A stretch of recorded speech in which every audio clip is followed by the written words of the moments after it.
Presyo ng gulay sa Pangasinan tumaas dahil sa pagbaba ng supply matapos ang pananalasa ng bagyong Uwan. Kasama natin sa balita si Idol Matthew Pacheco, IFM Dagupan.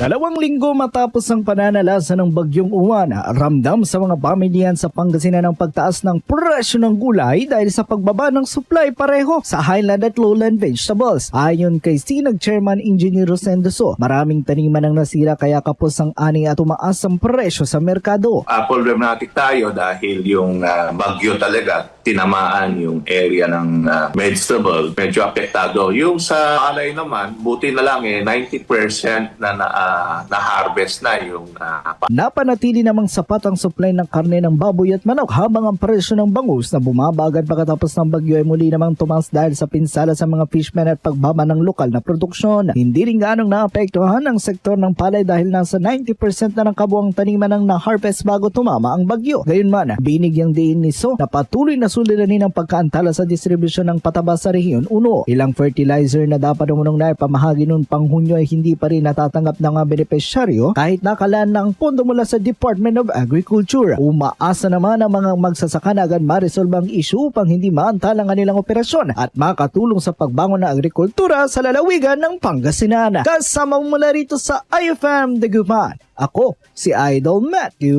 Pacheco, Tatak, RMN!